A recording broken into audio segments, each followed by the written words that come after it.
All right, let's start with this. We're going to play for you The World According to a guy I think is one of the most biased journalists in the Western media. A guy who seems to get his talking points almost either directly from the U.S. State Department or maybe the British MI6, who probably may be writing his scripts for all we know. In other words, according to him, at this particular moment in time, Israel is the greatest country in the world. They are winners, and everything they do is awesome. Whereas Iran is just plain bad, really, really bad people, and all Iranians are losers. Here we go. The general view in the West is that Iran's attack on Israel was an abject failure. Whether or not it was a genuine attempt to wound the Israeli state or just a billion-dollar fireworks display, it didn't work. 99% of the drones and missiles were shot down by Israel's allies and its Iron Dome. Israel looks tough again, Iran looks weak. And after months of rebukes from its allies over the Gaza war, Israel's powerful friends have again made their allegiance clear.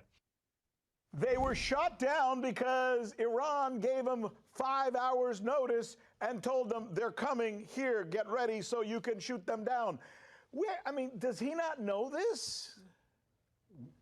One of the big issues with his statements is he doesn't take into account what Iran's objective was. Correct. In order to determine success or failure, you first have to understand what was Iran trying to do. Show of force. They coordinated. They didn't attack Israel. No. They responded to an illegal attack. An assassination. They coordinated it with the United States using the base of international law to determine the targets that they would hit. But according to Piers Morgan, it was the most unbelievable defensive show of defense in the history of modern warfare. I mean, was he reading this? One of the things that he said was a dead giveaway. He said Israel and its allies. In fact, Israel was unable to protect itself from an attack that wasn't even intended as a full frontal military attack. They brought in the United States, the UK,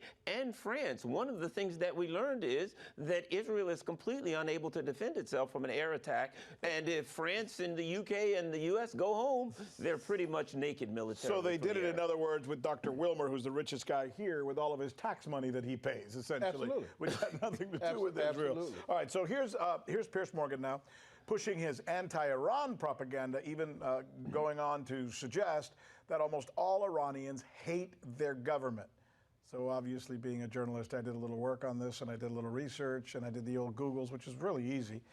Keep in mind, I found, Gallup just conducted a poll in Iran, and they found that Iranians approve much more of their leader than Americans approve of President Biden. Go. The Iranian regime is loathed by its own people. Enemies mean survival. It had to be seen to respond to the Israeli attack on its consulate in Syria. And to those who glibly say Iran has the right to defend itself and America would respond with force, which rock have you been living under? So I checked. He's right. The people in Iran are not crazy about their Ayatollahs. 43% of the people only approve of them.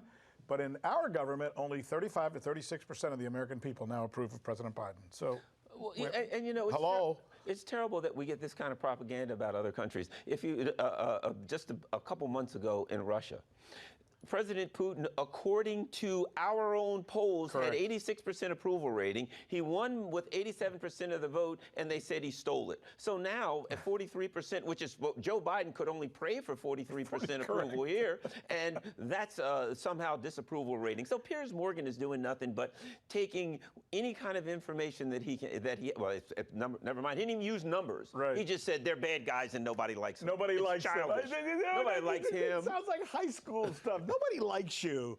You know that, Wilmer. Nobody likes you. Well, that I know. That's your family. Well, my dog.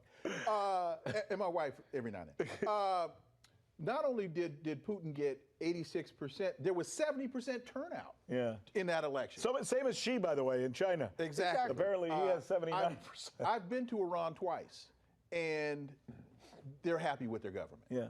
They have their problems. I'm not here to tell you that I want to live under their rules. And I think most of the young people there are fighting their government out in the open to change the rules, and it's happening. And here's one. It's happening. Iran is modernizing, believe it or not.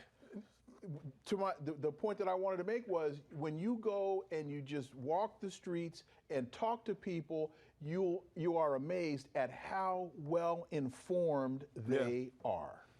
And the stated policy of the United States is to sanction Iran, so that the people will suffer and turn against their government. So we're doing every effort we can to turn them against their government, and we still got 43%. That's such a good point. Look, I'm not here to back Iran by any means or their system, but nothing is ever absolute, including Iran's ties to proxies, for examples. Unless you're an absolutist, which in my book is what makes you a propagandist. So speaking of Iran's connections to proxies, which I hear people say all the time, they control Yemen, they control Hezbollah. Actually, they don't.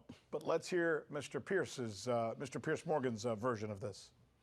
Iran has been poking the hornet's nest through proxies for years. Hezbollah attacks Israel from Lebanon in the north. The Houthis in Yemen have attacked vessels in the Red Sea more than 60 times in the last 6 months alone. Hamas began its diabolical war in Gaza by invading Israel with Iran's funding and full-throated support. Fundamentally, Iran doesn't believe Israel has a right to exist. It wants to encircle the country with paramilitary groups and ultimately dominate the region. But like all pariah states, it profits from chaos. Unlike all dictatorships, its people suffer the most.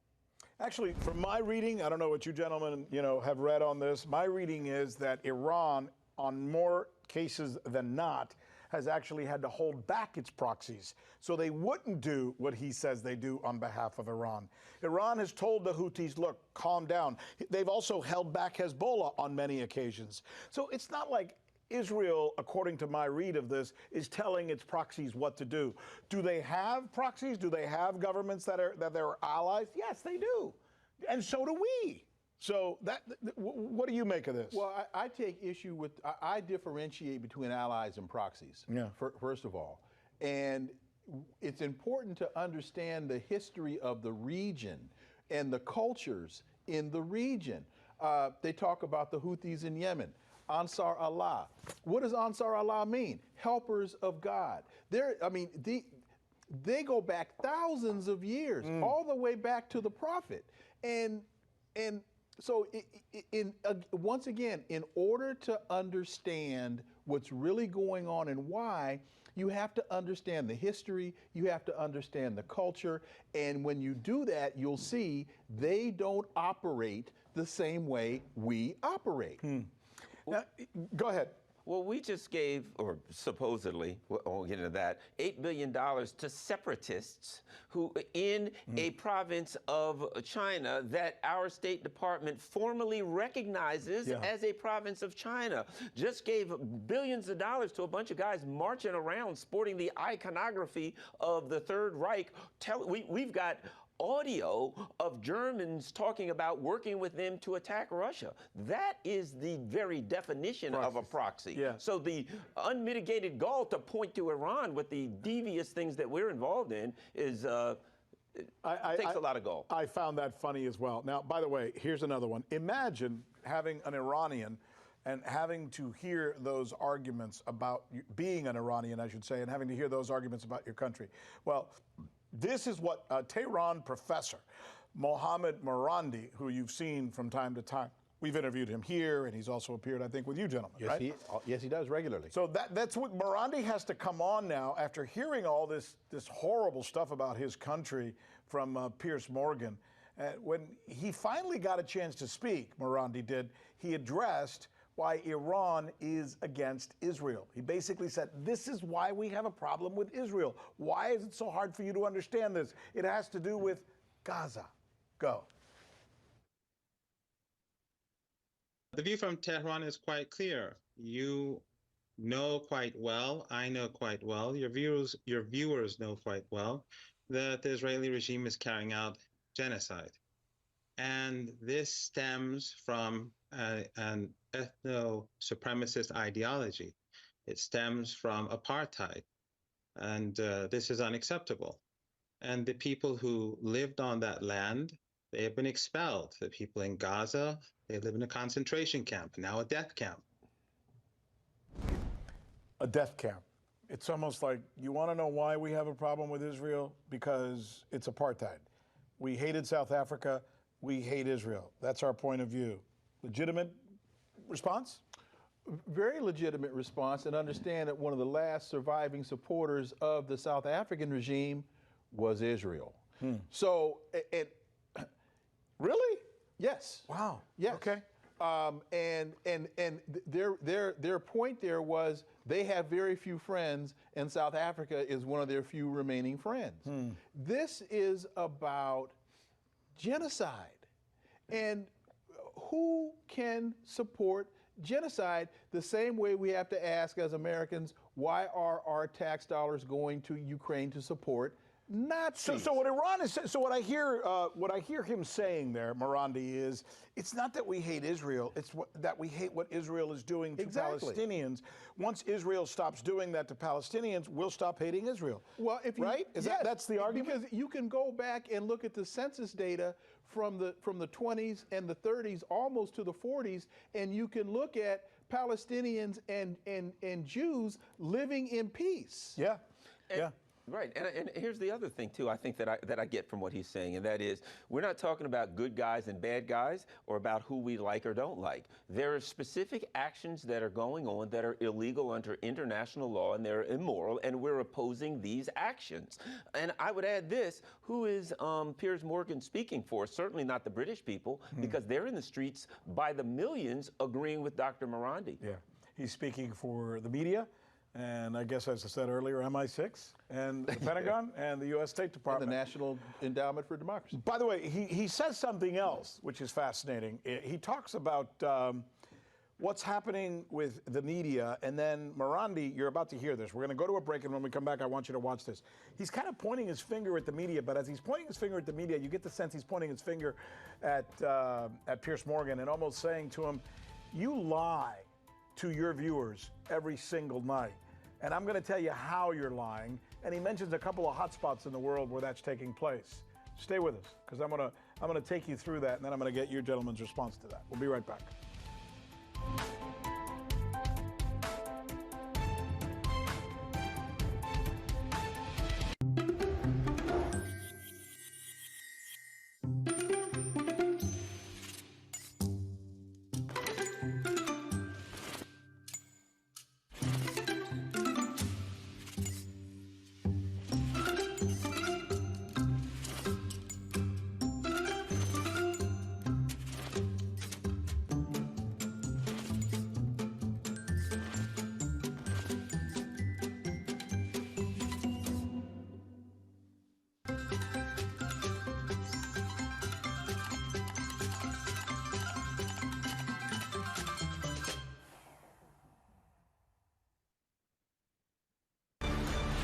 There's no end in sight over how you're going to continue to destroy the earth. It's the case of the madness of the people. I tried to go to the gym, but I'm certainly not ready to fight Russia. This is also absurd. This is third world lunacy. Brainwashing. As Ursula von der Leyen likes to say, we have the tools. Why don't we just start with stability and business deals? What planet are you living on, man? We have very good propaganda in our press here in Europe. I think we don't know the aftermath. Anytime that you're not allowed to ask questions, you should ask all of the questions. The more questions asked, the better the answers will be.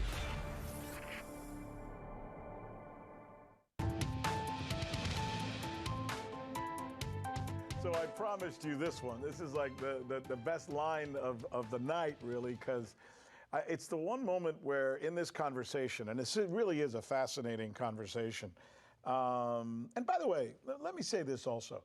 Kudos to Piers Morgan for having this guy on, because I think too often in the media, and boy, that's certainly true in this country, once you go on CNN or MSNBC or any of these places and you say something contrary to the line that they feel you should say, you're not going to be invited back on. And you can't be somebody who disagrees with them. You have to go there and agree with them. So, and that's a shame, and we're going to talk more about that later. But here is the moment when Professor Marandi says enough. And I, to a certain extent, his argument here is really strong, because what he's saying is the problem here is not just the facts. It's that you're only interpreting the facts as you want to, and you're essentially, you and others and the BBC are lying to your people. Here, let him say it. Piers, let me give you a word of advice. Your media outlets, regardless of whether Russia or Ukraine is good or bad, that is another issue. Your media outlets in the West have been misleading the people for 2 years now, saying Ukraine is winning, Ukraine is winning. Suddenly, everyone is saying Ukraine is falling apart. Dishonest narratives and reporting dishonestly to your own people ultimately hurt the people of England and Europe and the United States. And your endless wars based upon this nonsense and this misinformation lead to huge waves of refugees. And then the people of Europe feel overwhelmed by these refugees that you yourself brought upon yourself.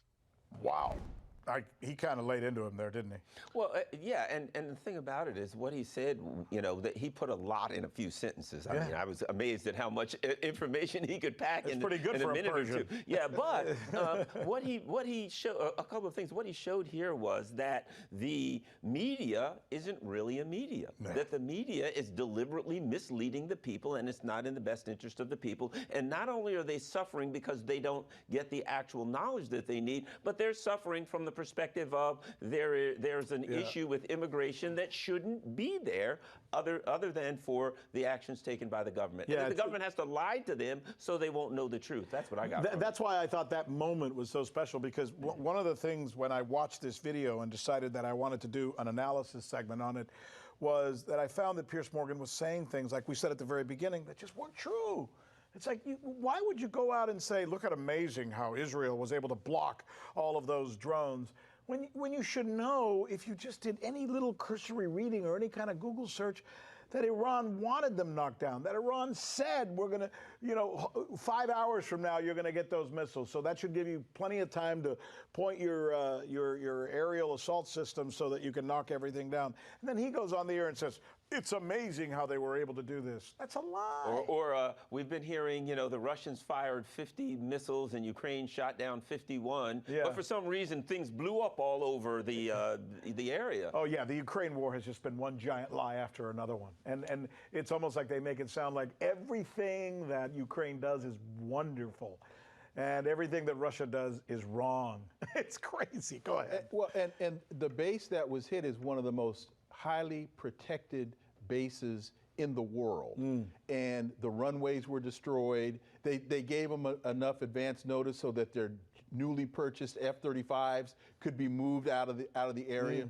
But one of the things that really struck me about the interview was how direct Dr. Marandi was. Yes. Because whether it's the Chinese, whether it's Secretary Lavrov, or whether it's the president of Iran, they tend to be much more subtle in their conversations. Yeah. Rarely, particularly when they're dressing you down, they are much more subtle, much more nuanced in what they say. He at one point, he looked at Piers Morgan and said, I'm smirking at you because you're lying. Let me ask you guys something. Do you think Piers Morgan does this because he's just trying to get a lot of people to watch? So he's poking the bear, or do you think he really believes this stuff he's spouting? I don't think it matters. I think he's apathetic about the truth. I think if it happens to be true, that's fine. If not, that he knows that there is a narrative that he has to be a part of. If he Can you do that? No. Have you ever done that on your radio show? No. That's why You've never gone with, but wait, you've never gone with a topic where you said, this is going to get us a lot of people. I mean, this is great. Let's do it, even though it's not really all that true, or I don't believe it. No. You ever done? No. Me neither. I can't do it. No. I'm a really crappy liar. That's why I'm no longer on CNN, and that's why I'm no longer on MSNBC. And that's why I'm no longer on Fox. Join the club. Nobody wants us. So we'll just have to kind of do this little thing between ourselves here. That's why we hang out with you. Well, let me tell you something. Our ratings and the number of people that we are reaching right now with this show is probably about 700 million more than what they reach on CNN or Fox or MSNBC. So you maybe made the right choice. Here's Marandi now. So do we need an applause for that? Here's Marandi now suggesting to Mr. Morgan that his ethno-supremacy, what an interesting choice of words, his ethno-supremacy is not a good thing. And that all apartheid states, like South Africa and Israel, must be challenged. Here it is. The West has brought about this situation. Whatever crimes that they've committed against Jews and Gypsies and Slavs, they have to pay for it themselves. They can't take it out on the Palestinian people. So the Iranians, along with almost everyone else in the world, except for some people in your part of the world, believe that the apartheid regime has to come to an end. And by coming to an end, it means that all people of that land have to be able to live as equal human beings. I know that sounds very crazy, but ethno-supremacism isn't a good thing. Ethno-supremacism isn't a good thing. And I know it sounds crazy to you, Pierce, but you know what? People should be allowed to live in freedom.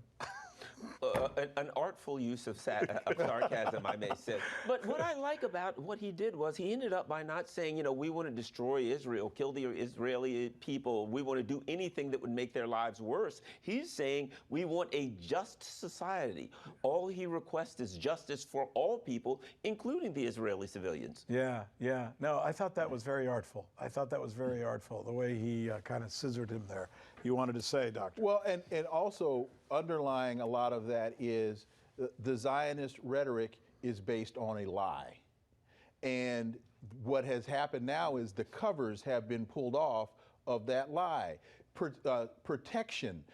Netanyahu has built a whole mythology around, I'm here to protect you from them. And now what's being found out is you can't do it. And an earlier point, Garland, you mentioned that if the United States and France were to leave, Israel can't protect itself. What we found out is with the USS Eisenhower sitting in the Mediterranean, they still couldn't protect themselves. It really is starting to look like the fallout from this is going to be quite dire for the Democratic Party.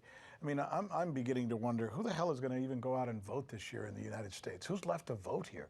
If the young people aren't going to vote, if Arabs aren't going to vote, if most ethnic people aren't going to vote, who's left to vote for either of these candidates? Yeah, what we're looking at is that, you know, the Biden administration, I would say these things have been going on for a while, but the Biden administration has collapsed their party. You know, parties are a conglomeration of various groups with various interests, and one by one they're pushing the groups away. And I'll say this is what happens when the neocons, which I just call fascists, come to power. They only focus on war and external things, and they could care less about the people, and the people tend to get angry. Yeah, and it was kind of sad this week to see that apparently Speaker Johnson had met with former President Trump, who kind of gave him the go-ahead on the voting for the money for Ukraine and the money for Taiwan and the money for Israel. So, you know, he's supposed to be less hawkish than Biden. I don't know about that. Oh, well, no. No. And because the war funding is a Biden bill, and Johnson was right there to facilitate the whole process coming out of Congress. But he met with Donald Trump. He went to Mar-a-Lago, met with Donald Trump, and Donald Trump said, no, I think you should go ahead and approve it. So what happened to the non-war guy? Well, that was a myth. Yeah. That was another myth. And when you look at the data, what I think we're going to see is when the people that are going to stay home, that are not going to turn out, and that's going to be, we always know voter turnout is key in any election. But this one, getting people to come to the polls is going to be a Herculean challenge here. Yeah, like pulling teeth. Right, yeah. It should be interesting to watch. And I'm glad we have you guys to watch it with us. Thank you. Appreciate it.